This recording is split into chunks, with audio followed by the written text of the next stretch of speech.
और इसी मसले पर थोड़ी देर पहले हमारी संवाददाता प्रमिला दीक्षित ने दिल्ली के मुख्यमंत्री अरविंद केजरीवाल से बातचीत की थी। जांच पर ही उन्होंने सवाल उठा दिया है। सुनिए क्या कहते हैं केजरीवाल। आज तक के स्टिंग ऑपरेशन पर दिल्ली सरकार ने भी कार्रवाई की बात कही, लेकिन उससे पहले ही गृह मंत्रालय की ओर से अब इस पर सीबीआई जांच की बात हो रही है। अरविंद जी, ये बताइए कि आपको इसमें कुछ संदेह लगता है कि दिल्ली सरकार ने भी बात की और उसके बाद जितनी तेजी से गृह मंत्रालय ने इस पर प्रतिक्रिया दी है, कुछ संदेह लगता है क्या?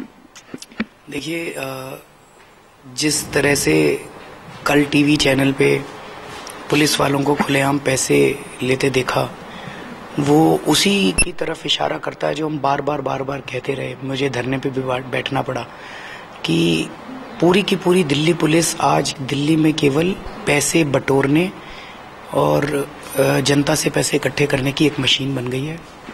ये पैसे इकट्ठे करके ऊपर तक पहुंचाते हैं। अब ऊपर तक कहाँ तक पहुंचाते हैं इसका तो कोई सबूत नहीं है, जांच वगैरह होगी तभी पता चलेगा। तो कल जब आज तक के ऊपर ये सब चल रहा था तो मैंने तुरंत अपने चीफ सेक्रेटरी साहब से बात की, उन्होंने एंटी करप्शन से बात की और हम लोगों ने डिसाइड किया कि आप लोगों से टेप लेके और आज उसके ऊपर तुरंत हम लोग बहुत सख्त कार्रवाई करेंगे। हम लोग ये भी सोच रहे थे एफआईआर दर्ज करेंगे और उन लोगों को अरेस्ट किया जाए जो लोग इसमें मौजूद थे। अरविंद जी, लेकिन दिल्ली पुलिस चूंकि दिल्ली सरकार के अंदर नहीं आती तो उसमें फिर आप किस तरह से मैनेज करते? वो तो आपका चैनल ही बता रहा था कि एंटी करप्शन ब्रांच जो है हमारी दिल्ली सरकार की, उसको पावर है दिल्ली पुलिस के भ्रष्टाचार को भी चेक करने की।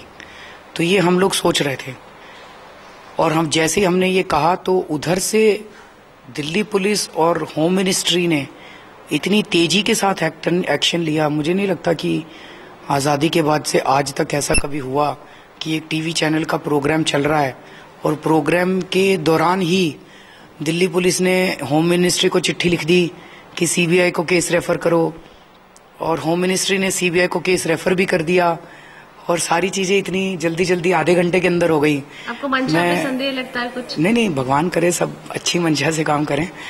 बड़ी अच्छी चीज है कि इतनी तेजी से हमारे देश की मशीनरी काम कर रही है। आपको लगता है निष्पक्ष जांच हो पाएगी फिर अगर ऐसा है तो? एक मन में शंका तो उठती है कि पुलिस भी होम मिनिस्ट्री के अंडर में है, सीबीआई भी होम मिनिस्ट्री के अंडर में है, तो ये सारा रफा दफा करने के लिए तो नहीं कर रहे। पर हम कॉम्पिटिटिव पॉलिटिक्स के अंदर नहीं है और अगर सीबीआई कर रही है तो सीबीआई जांच करे।